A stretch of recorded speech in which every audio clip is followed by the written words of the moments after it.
다음 세대 신앙교육을 위해서 우리 한 가지 목표로 이렇게 한 방향으로 가는 지체들이 여기 이렇게 많이 모였음을 보게 될 때 마음이 감사가 되고 든든합니다.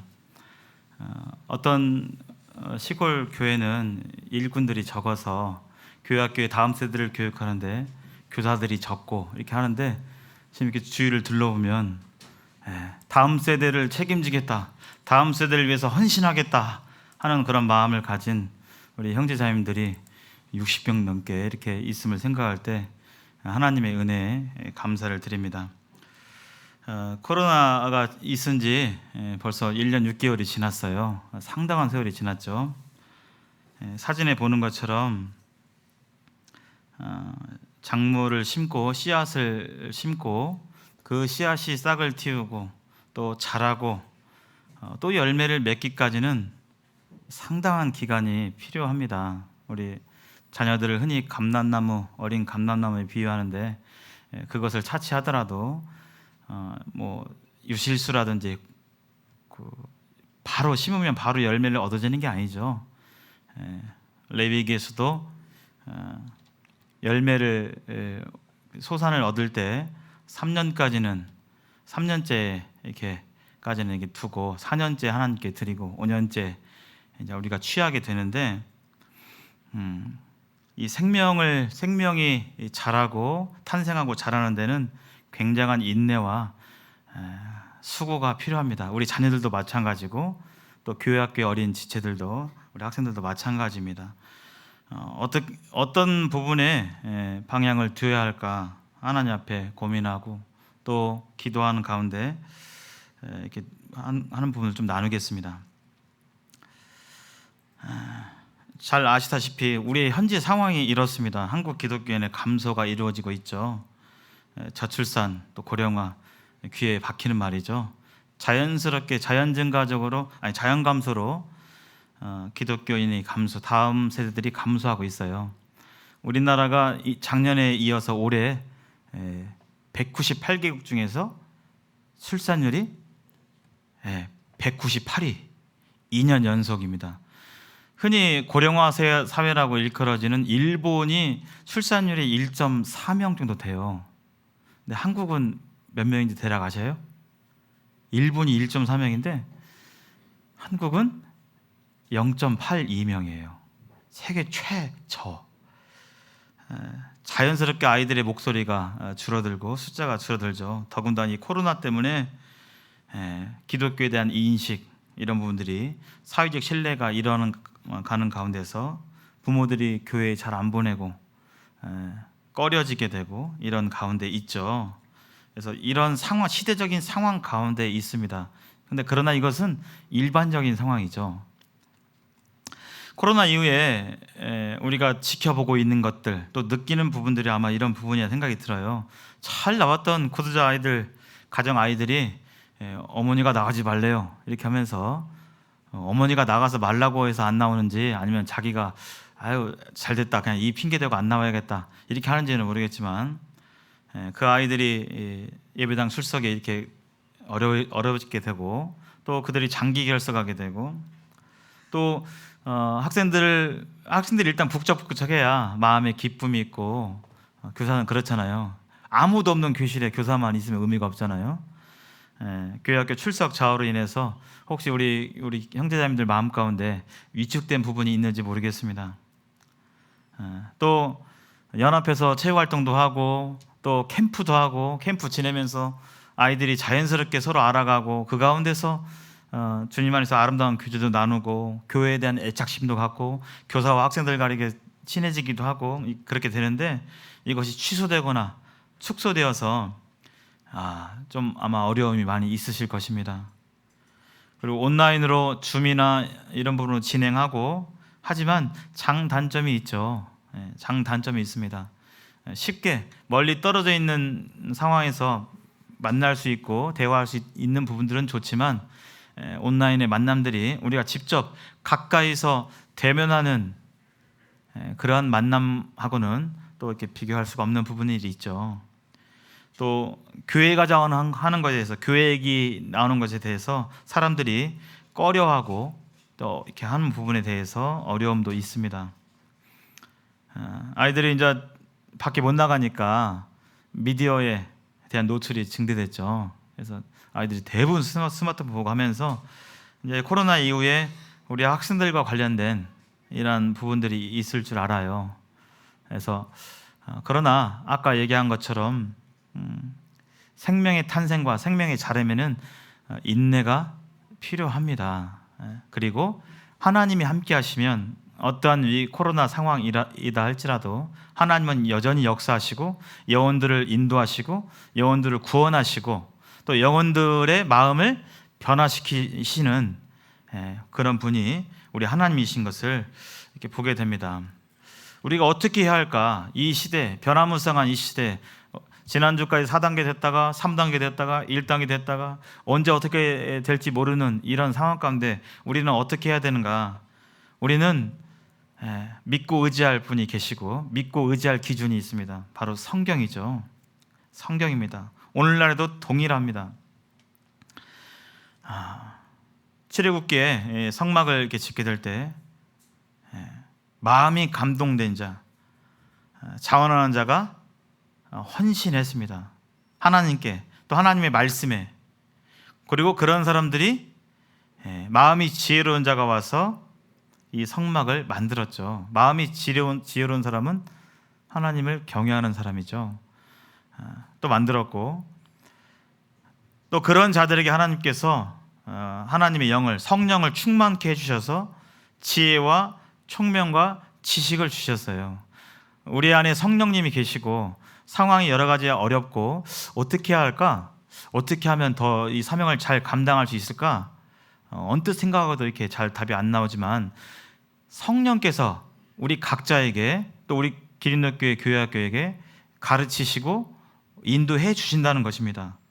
성령께서 인도하셔서 지혜와 총명과 지식으로 우리를 인도해 주신다고 하나님께서 약속해 주셨습니다. 그래서 여러 가지 방법, 온라인에 여러 가지 기술적인 방법도 필요합니다만 모세가 그같이 행하되 여호와께서 자기에게 명령하신 대로 다 행하게 될 때 출애굽기 39장에 10번 나오는데요. 하나님의 영광이 우리 가운데 있을 것입니다. 하나님이 함께 하시면 그 숫자가 어떠하든 그것은 하나님께 달린 것이고 우리가 하나님의 영광 가운데 하나님의 영광을 보고 또 역사를 보는 가운데서 우리 마음 가운데서 용기와 담력과 기쁨이 있을 줄 압니다. 그래서 성경으로 돌아가야 되는데 이 교회학교 교육, 다음 세대의 교육에 대해서 우리가 이 교회학교, 이 기린노교회 교회학교를 운영하는 이유, 다음 세대를 성경으로 교육하는 이유가 있죠. 그것은 바로 예수님의 지상 명령입니다. 여기 한번 다시는 암송하고 있는 말씀이겠지만 읽어보겠습니다. 같이 읽어볼까요? 시작. 그러므로 너희는 가서 모든 민족을 제자로 삼아 아버지와 아들과 성령의 이름으로 세례를 베풀고 내가 너희에게 분부한 모든 것을 가르쳐 지키게 하라. 볼지어다 내가 세상 끝날까지 너희와 항상 함께 있으리라 하시니라. 예수님의 이 명령 때문에 우리는 이 지상에서 우리에게 주신 사역들을 잘 감당하고 있습니다. 특별히 빨간색으로 써져 있는 구절을 보면 너희는 가서 전해야 됩니다. 우리가 예배당에 있고 오면 오는갑다 가르치고 안 오면 왜 안 오지가 아니라 우리는 영혼들을 찾아서 가야 됩니다. 예수님을 모르는 영혼들에게는 찾아가서 예수님을 전해야 되고 예수님을 알되 낙심과 또 자기 생각 가운데 있는 자기 고집 가운데 있는 우리 학생들에게는 또 찾아가서 하나님의 말씀으로 교제하고 그런 마음들을 뚫어주고 해야 되는 것이죠. 너희는 가서 오는 것을 기다리는 것이 아니라 너희는 가서 전할 것을 말씀하고 있습니다. 여기 모든 민족을 가리는 대상이 없죠. 교회 예수님을 전하는 대상에는 가리는 대상이 없습니다. 교회 흔히 그렇죠. 좀 일진이나 좀 문제와 같은 아이들이 교회에 와서 막 집중도 안 하고 소란스럽게 하고 그러면 마음이 좀 심란하기도 하고 그렇죠. 그러나 성경은 그런 것에 대해서 차별을 두고 있지 않습니다. 모든 민족, 모든 사람들, 오히려 예수님을 모르고 방황하는 그런 아이들이 그런 아이들에게 예수님을 전하고 초청하고, 그렇게 예수님과 반대되는 삶을 살았던 그 아이들이 예수님을 영접한 뒤에 뒤집어지고 변화하는 모습을 통해서 세상 사람들이 그걸 보고 또한 교회에 오게 될 것입니다.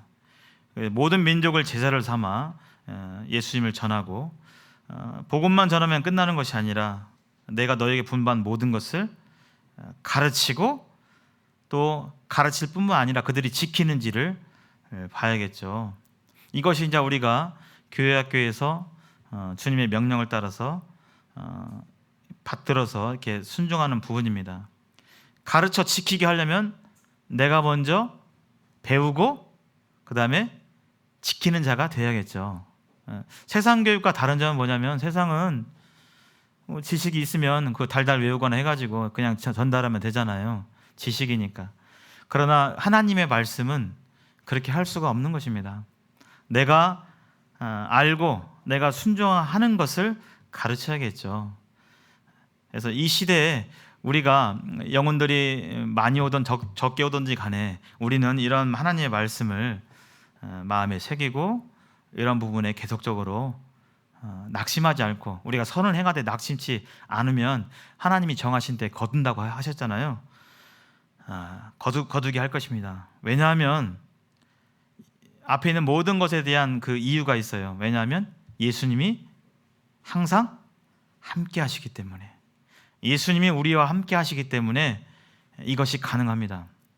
우리 안에 성령이 계시고, 기린노교회에 성령이 계시고, 그 성령께서 침묵하지 않으시고 기린노교회에게 음성을 주시고, 교회 학교가 갈 방향에 대해 음성을 주시고, 우리 각자에게 마음의 감동을 주시고, 또 하나님의 사역을 해 갈 수 있는 지혜와 총명을 주신다고 하신 분이 바로 성령님이십니다. 이 말씀을 믿음 가운데 우리가 나아가야 되겠죠.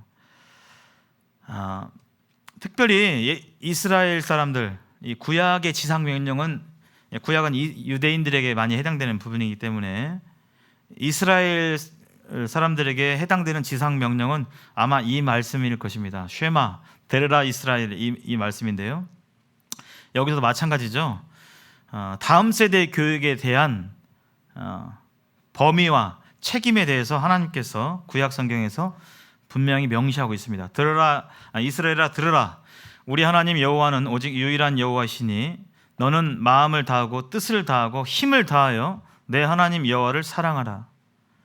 자녀 교육을 하기 전에, 다음 세대들에게 예수님을 전하고 신앙 교육을 하기 전에 하나님께서 먼저 명하신 것이 뭐냐면, 너부터 신앙 가운데 있어라.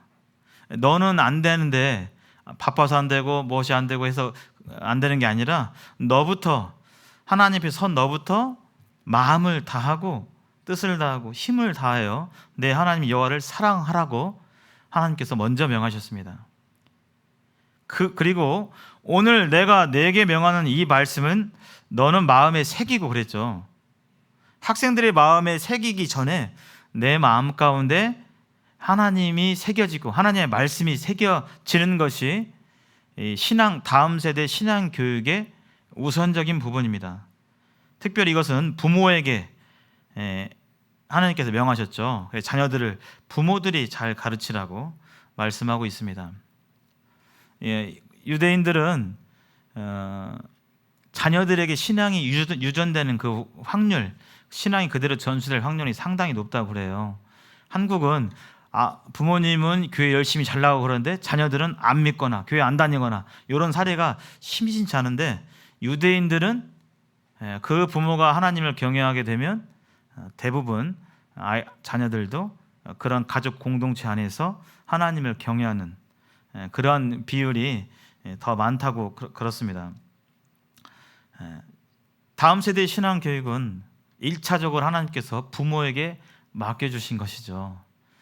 교회학교 교사들에게 1차적으로 맡겨주신 것이 아니라, 그래서 어떤 면에서 우리 마음에 짐을 어느 정도 좀 덜 수 있어요. 부모들에게 책임이 있는 거니까 일차적으로.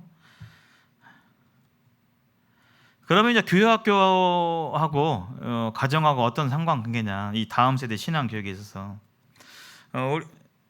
한국의 교회가 뿌리 내리고 지역 교회가 신약교회 원리를 따라서 이렇게 섬겨가고 있습니다. 그러나 그 역사가 아직은 100년, 200년이 되지는 않았어요. 그래서 지난 과거를 들이켜 보면 이 가정에 대한 이 다음 세대 신앙 교육에 대한 그 책임에 대해서 많이 간과된 경향이 있습니다. 가정 예배 때 제가 나눴지만 다음 세대 신앙 교육은 아까 하나님께서 쉐마 말씀하신 것처럼 가정의 부모님들에게 일단 일체적인 책임이 있어요. 근데 지금 정보화 시대, 산업화를 지나서 정보화 시대를 가면서 가장 두드러진 특징이 뭐냐면 가정이 무너져 가고 있고 가정이 붕괴돼 가고 있어요. 이 세상의 맥락을 보면 20세기 후반과 21세기 초반 이 가정이 사탄의 주된 타겟이 되어서 가정이 무너져 가고 있습니다. 부모님들이 바쁘고 피곤하고 그런 가운데 가정의 중심축인 부부 사이가 예수님 안에서 좀 멀어지고 그러면서 자연스럽게 자녀들도 부모님의 이 교육 권 안에서 멀어지는 그런 모습을 보게 되면서 자연적으로 그 자녀들이 하나님을 잊어버리고 하나님을 떠나고 그들이 교회를 다닌다 할지라도 이러한 모습들이 이 시대에 많이 볼 수 있는 현상입니다. 그래서 다음 세대의 신앙 교육은 가정을 빼놓고서는 즉 기독교의 교회 학교만 열심히 돌아가고 헌신하고 하는 것으로는 사실상 많이 어렵습니다. 되기가 어렵습니다. 왜냐하면 일주일에 물론 신방을 하시겠지만 이 예배당에서 보는 것은 딱 50분 1시간이에요. 일주일에 한 번 보는 것으로 한두 번 보는 것으로 그 자녀들이 생각과 마음과 심령이 변화된다는 것은 정말 어려운 일입니다. 학교에서 날마다 보는 아이들도 저희 날마다 보잖아요. 아이들 6시간씩 보거든요. 6교시죠. 시간 수는 7시간, 6시간 봐요. 날마다 주 5일씩. 근데 사람이 잘 변할까요? 안 변할까요? 아이들이요. 잘 안 변해요. 물론 지식 전달은 어느 정도 가능합니다. 그런데 인격적인 부분, 삶에 대한 부분은 좀처럼 변하지 않아요. 하루에 5시간 이상 보는데 아이들에게서 가장 영향력 있는 사람은 무엇보다도 바로 부모님이십니다. 우리 어렸을 때를 생각해 보면 우리 자녀들은 부모님과 단순하게 낳았다 길렀다가 아니라 부모님과 정서적으로 또 마음적으로 또 생활들이 연결돼 있어요. 부모님이 우울하면 나도 왠지 우울하고 부모님이 어떤 부분이 슬퍼하면 나도 그렇게 배우지 않았지만 자연스럽게 어떤 상황에서 같이 슬퍼하고 많이 연결돼 있습니다. 부모님이 하나님을 어떻게 대하시는지, 부모님이 성경을 어떻게 읽는지, 성경 가운데 어떻게 삶 가운데 적용하는지, 어려움이 닥쳤을 때 정말 무릎 꿇고 기도하는지, 이런 실제적인 삶 가운데서 아이들이 배우는데 그런 것이 전혀 없다가 일주일에 한 번 듣는 것으로는 변화되기가 어렵습니다. 요즘은 학교에서도 잘 안 돼요. 제가 이제 교사를 하고 있지만 이게 어렵구나. 그래서 한국 이 현대 사회가 가정이 급속도로 무너지는 가운데서 이 다음 세대의 마지막 보루 교회에서 이 교회 학교를 통해서 아이들을 붙잡고 있었고 그들에게 최소한 생명줄을 계속 공급해 오고 있었죠. 그러나 이 가정이 간과되고서는 다음 세대의 근본적인 해결책은 없다고 분별합니다. 저는 마무리하면서 10년 뒤, 20년 뒤의 기름넣기를 그려보게 돼요. 10년 뒤면 여기 20대이신 우리 형제자매들은 21살이면 31살이니까 결혼을 웬만하면 하셨겠죠.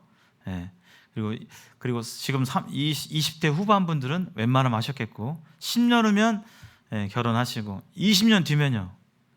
여기 계신 분들은 다 20살 이상이니까 40살 이상 되겠죠. 특별한 어떤 그 상황이 아닌 한 아마 여기에 있는 모든 분들은 이미 가정을 이루고 계신 분들을 포함해서 다 가정을 이루시게 될 겁니다.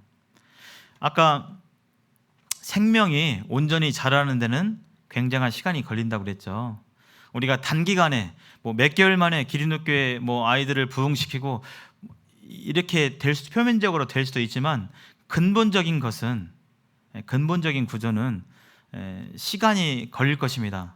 그러나 시간이 걸린다 할지라도 하나님 말씀하신 기본으로 돌아가서 하나님 말씀하신 원리에 따라서 그 가정 가운데서 지금 우리 청년 교사 형제자매들이 정말 말씀 안에서 아름답게 결혼하고 처음 결혼할 때부터 자녀들이 없을 때부터 하나님 가정 안에서 하나님을 경배하고 예배하고 또 말씀을 함께 나누고 부부가 함께 기도하고 자녀가 태어나면 거기에 동참시키고 자연스럽게 그렇게 하나님의 아름다운 가정을 이루어가고 하나님의 말씀을 가정 안에서 순종해 나가게 될 때 아이들이 하나님을 경외하게 되고 또 그런 아이들이 교회 학교에 와서 모이게 될 때 이제 가정에서 다 할 수 없는 또 가정을 보충해서 부모님을 보충해서 또 더해서 그런 부분들을 함께 잘 감당할 수 있으리라 생각이 듭니다.